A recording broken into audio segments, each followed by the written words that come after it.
At I'm sure everyone knows, pati yung indigenous tribes po, pinapadagdagan nila from to 5%, no? So patong na ho tayo ng patong, no? Tataas lang ho yung kuryente pagka ganyan. Lupa nila yun, boss. Sasabi mo lang dito kanina, magbibigay kayo ng incentive dun sa mga maglalagay ng roof ng solar. Etong katutubo, hirap na hirap pa tayong tulungan yung katutubo natin, Atty. Layob. Actually, Honorable Senator, hindi naman ho kami pumapalag sa pagbigay ng incentives, no? Sabi nyo kasi kanina Sabi nyo, boss, Tinaas po. tataas ang kuryente pagka tinaas yung percentage. Alam niyo po ba, sa pag-aaral namin dito, karamihan ng katutubo natin hindi pa nakukuha yung percentage na yan. Magandang araw po sa inyong lahat. Panibagong araw, panibagong reaction video na naman po ang hatid namin sa inyo.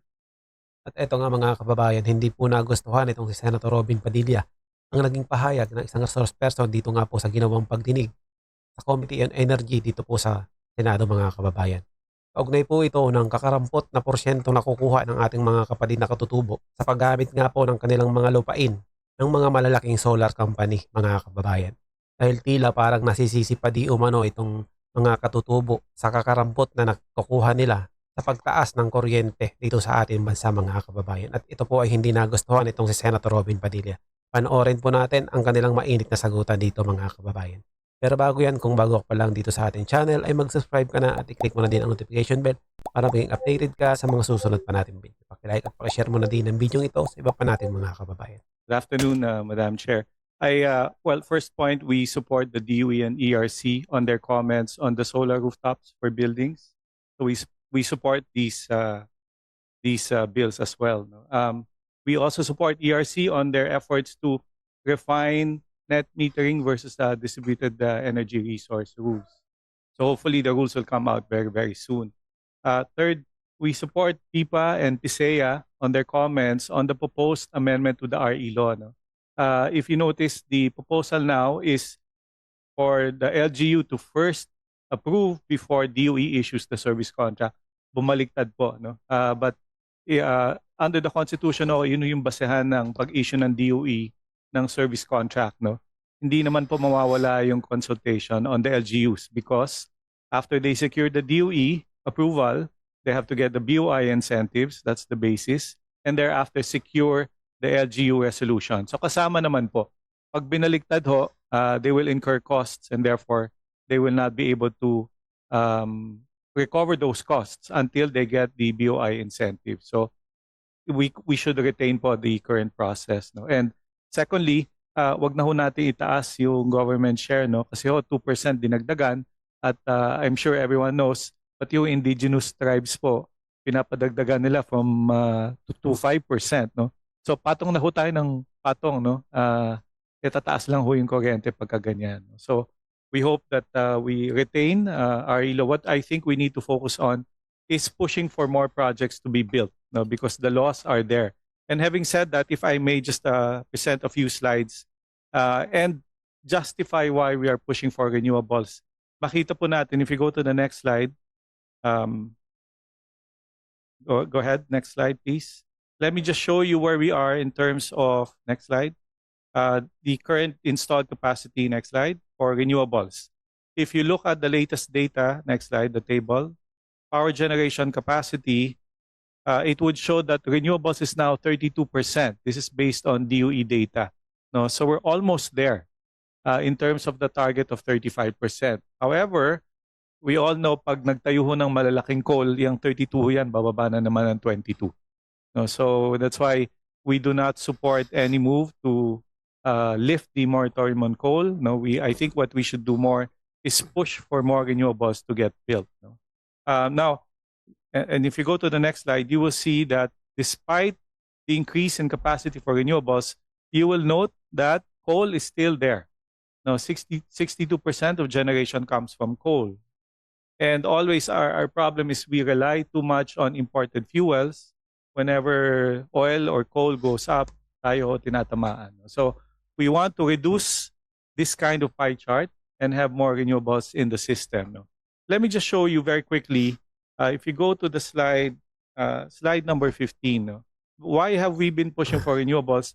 And this data that is outdated, no? And we request the DOE and ERC to do this study together with IMAP. This is the effect of feed-in tariff. There are about 1,400 megawatts awarded by the DOE on a feed-in tariff basis. Next slide. And you will see the effect of feed-in tariff. And let me just go straight now because FIT plants are considered must dispatch. Let me go straight to slide number 18.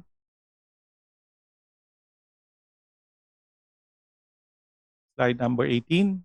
Here you go.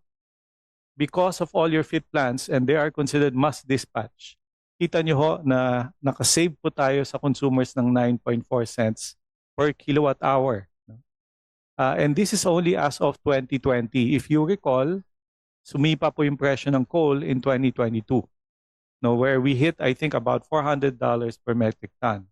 You can imagine, because coal was more expensive then, and your RE was at a fixed price, no, at the FIT rates, mas malaki na ho yung savings natin. No? That's why I'm recommending to both DOE and ERC, paki-recalculate po para makita ho ng ating mga end users, ang laki na ho ng nasa-save natin because we have put in the cheaper renewables in the system. So in summary po, let me just go to the last slide. Our push from the private sector, in fact, no, because we have contributed to reducing the cost of electricity, pwede ho, if the DOE can consider, let's increase our targets. Now, right now, we have a 35% target by 2030 and 50% by 2040. I think we can do better than that, given where we are on the cost. No, we fully support all the efforts to improve government processes, no, and reduce administrative problems. No? And perhaps po, no, we've been talking about solar rooftops. Maybe we can give incentives to the households. In other countries like Australia, yung mga bumibili ho ng solar rooftop, yung mga bahay ho may incentives sila in the form of tax credits. So pwede naman hong gawin natin. No? And of course, we support the DOE in all their auction programs. We just want to make sure that all the rules are uniform, no, without any distinction, to help ensure that we have more renewable energy projects going online. Thank you po. Madam Chair, gusto ko lang sanang tanungin si Attorney Jay. Recognize the presence of Senator. Maraming salamat po. Attorney, anong ibig sabihin ng DREAM? DREAM po is Developers of Renewable Energy for Advancement. Yung M po yung M. Pwede ba nating palitan ng DREAM come true? Well, actually, Madam Chair, once upon a time we called this DREAM. No? In 2019 when we launched DREAM, kasama po namin yung mga nakikita nyo sa government. And now we can say it has come true. Kasi Thank you. noong unang panahon, no, problema namin yan. Ngayon po, renewables is abound. No? And we're very happy that the government is very supportive. Thank you, Madam. Madam Chair, opo, pwede po bang makasingit lang ng sandali lang? Opo. Attorney Layog, ako po nananahimik sa aking opisina at nakikinig po sa inyo. Ako po napababa dito sapagkat nabanggit niyo po yung ating mga katutubo, yung aming pong mga indigenous people. Gusto ko lamang pong tanungin, bakit po ba parang hirap na hirap kayo pagka pinag-uusapan, nadadagdagan yung nakukuha ng mga katutubo doon sa mga lupa nilang incentive na madalas hindi pa nabibigay? Parang sabi nyo pa, tataas ang kuryente dahil humihingi itong mga katutubo ng dagdag sa lupa nila yun, boss. Sasabi mo lang dito kanina, magbibigay kayo ng incentive doon sa mga maglalagay ng roof ng solar. Itong katutubo, hirap na hirap pa tayong tulungan yung katutubo natin, Atty. Layog. Madam Chair, if I may respond to that. Actually, the Honorable Senator, hindi naman ho kami pumapalag sa pagbigay ng incentives. No? Sabi nyo kasi kanina Sabi nyo, boss, Tinaas po. tataas ang kuryente pagka tinaas yung percentage. Alam niyo po ba sa pag-aaral namin dito, karamihan ng katutubo natin hindi pa nakukuha yung percentage na yan? Yes, Madam Chair. Actually, again, we are not saying that they should not get their incentives, no, or their share. Ang amin lang po sinasabi kasi ang pagtaas to 5%. Bukod sa pagtaas po ng 2% government share. So, pataas na ho ng pataas. No? So, there must be a way where we can balance getting incentives and share of not just the LGUs but also the IPs na nakalagay naman po sa batas. Yun nga po ang point sana Sir, maganda po yung hearing po ninyo. Matiwasay akong nakikinig dahil ang gaganda po ng mga plano. Isa lang naman po ang hingin natin. Huwag naman po yung pangkatutubo, boss naman, ng ating sisisihin pa dito. Kawawang-kawawa na ho yung mga katutubo, sir. Lupa naman nila yan kung saan nakatirik yung mga gusto nyong itirik. Alam nyo, sa totoo lang, 4 na taon na ako dito. Nasa akin po yung committee na yan. Ni 1% po, walang napupunta. Puro salita lang po tayo dito. Salita sa 2.5, 1%. Sasabihin, isisisi sa amin, wala naman yan dyan sa batas. Hindi naman yan nakalagay dyan sa IPRA. Sir, pakiusap lang po. Sana naman, magkaroon tayo ng puso doon sa mga taong nauna, sa mga sinaunang tao dito sa bayan natin. Hindi ko po kayo inaano, sir, ha? Ako po yung mapakaganda po ng presentasyon nyo. Sana lang po ma-rephrase natin minsan yung ating pananalita pagdating po sa mga katutubo. Dahil kung sino po dapat ang unang makinabang dito, sir, nakikiusap po ako. Bilang inyong kapatid, ay nakikiusap po ako kung sinong unang dapat makinabang dito sa lahat ng ito, yung mga katutubo, sir. Yun lamang po, sir. Wala naman po akong ano. Maraming salamat po, Chair. Madam Chair, pandagdag lang sa sinasabi ni Senator Robin.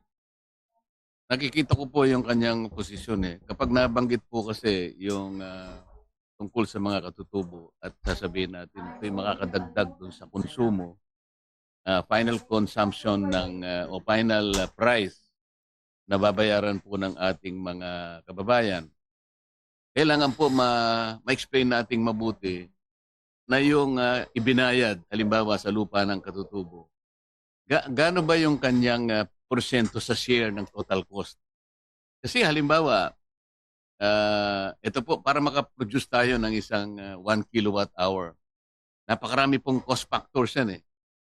Pagka tiningnan mo po yung ibinayad nyo sa katutubo, 0.0001 lang naman yun eh. So hindi sa gaanong malaki at wag natin sa sigurong i-float o i-bloat na parang ito yung naging sanhi kung bakit ganong kataas. Alam natin na malit na bahagi yun eh.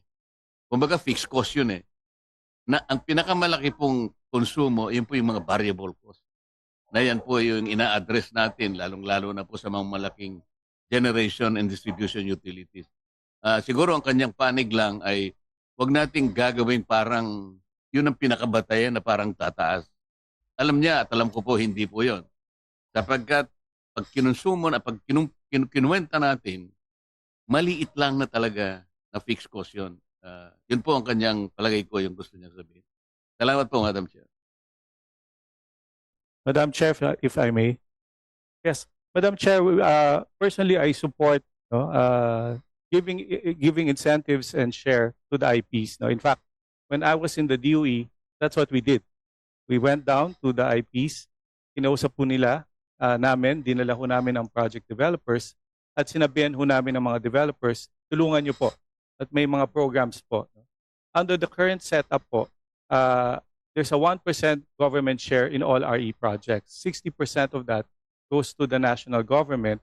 Yun po yung dapat ini-implement ng national government, and part of that should be given to the IP. So we fully support po. We're not opposing that.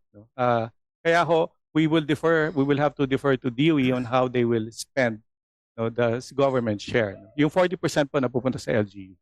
At yun na nga mga kababayan, hanggang dito na lang po ang ating video. Kung ano man po ang inyong opinion sa video ito, ay comment nyo lang po sa baba at ating pag-uusapan. Naway maging kabahagi po tayong lahat tungo sa pagsulong at pag-unlad ng ating pinakamamahal na bansang Pilipinas. Ingat po kayo palagi at maraming salamat.